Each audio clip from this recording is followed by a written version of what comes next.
What's up guys, Houndish here, and today we're jumping in ahead of the weekly reset with a bunch of changes that Bungie will introduce this week, as well as some additional news updates, and confirmations of additional stealth nerfs which are, quote, unintentional, so we'll round up that. We are getting another patch today, and it's possible based on Bungie's wording that could even include some adjustments to things like the power progression.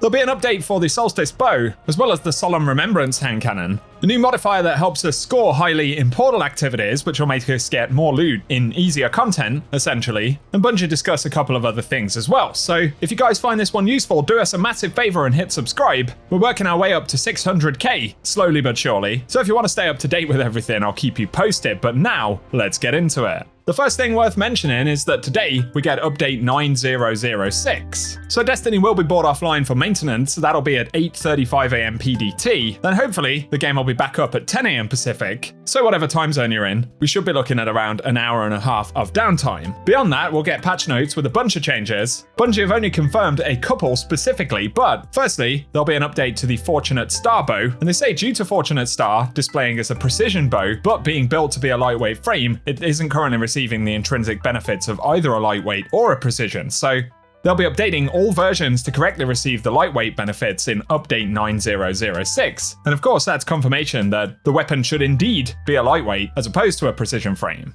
So you'll have to give me your thoughts about that. I haven't actually got a very good roll of Fortunate Star yet, so I'll be on the lookout for one of those this week. Otherwise, there were complaints about Bungie trying to populate the comp playlist, where of course we can earn the new hand cannon. Specifically, there'll be less of a focus on actually getting wins in order to get one dropped, so that should also land in the update today.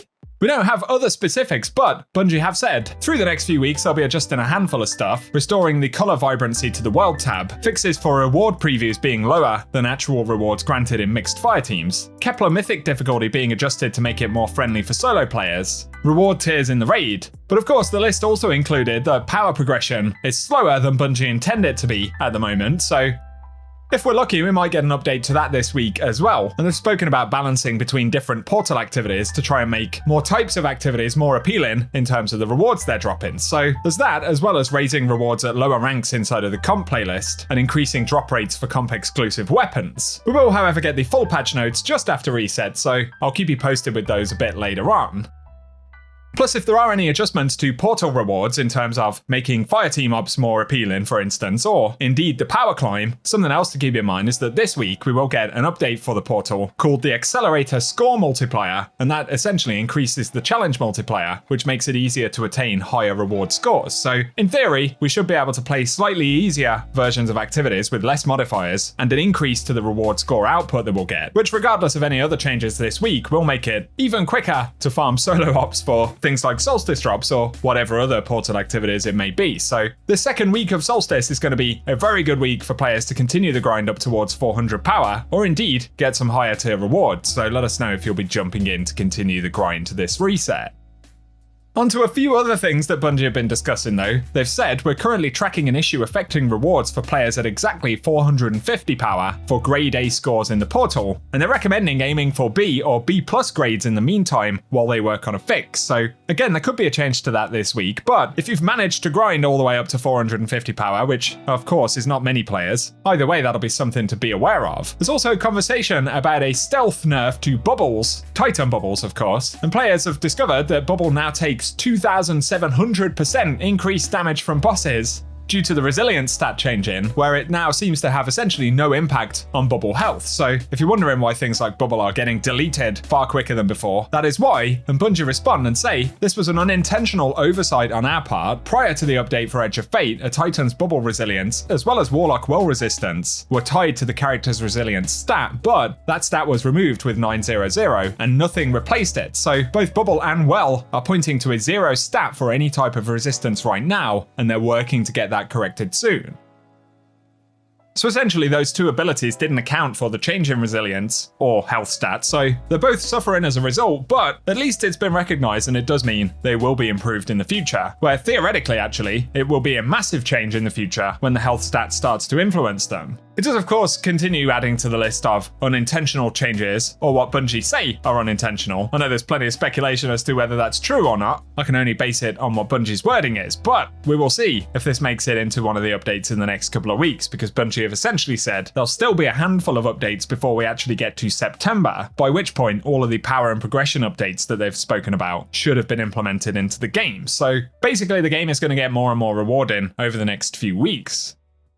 A final update from Bungie here though, and given the amount of conversation there's been about cheating in the game, D2 team said bans are being issued daily to players found cheating within Crucible, including Comp and Trials of Osiris playlists, but additionally, further bans are being issued to players and teams who are found cheating, or benefiting from cheating, within the Desert Perpetual raid. DMG added to this and said the team doesn't target innocent players who happen to match with cheaters, essentially indicating that there is a more nuanced detection system than it's simply recognizing that you've played with a cheater so you get banned. But it does add, there is absolutely some responsibility on the part of folks who party up or LFG with cheaters, more specifically if they go through full raids or longer activities, watching someone zoom around the map with infinite ammo or other clearly impossible abilities. We won't be disclosing the ins and outs of determining innocence, as that can arm cheaters or bad actors with ways of circumventing detection, but they're trying to settle nerves basically. If you happen to accidentally matchmake into a team where you suspect players are cheating, that doesn't mean you'll automatically be banned, but if you sit in a raid for 2 or 3 hours, and you've got a player on your team who doesn't die, clears encounters in 20 seconds,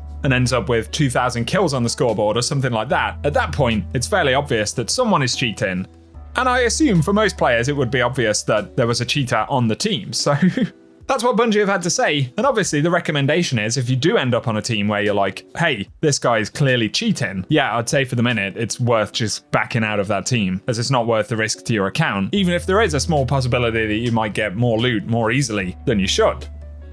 So there we go, ahead of the reset guys, that's what we have to say, but once again, I'll keep you posted when we get those full patch notes. I'll be checking out this score accelerator thing that Bungie are putting into the portal, and if we do see any adjustments to power progression this week, on top of the benefits of the Solstice tier 4 and 5 drops we're already getting, it could be a ridiculously good week in terms of progression. So if you guys have enjoyed the video, a rating below really does help me out. Once again, be sure to get subscribed and hit the notification bell, that way I can keep you up to date with everything related to the game. Also, let us know any stuff you're planning to get done in D2 this week. I was away over the weekend, and I'm a little over 350 power now, so my plan for this week is to get to 400 basically. Beyond that, I'm not going to grind to get a power increase every 20 activities, I'll just play the game and hunt for high tier rewards. That's kind of the actual end game really, I guess, isn't it? Not least because getting to 450 power will be a lot easier once we get to the 9th of September with the update that we're getting with Ash and Iron. So catch up week for me. Let me know your plans in the comment section. Otherwise, I will catch you guys very soon.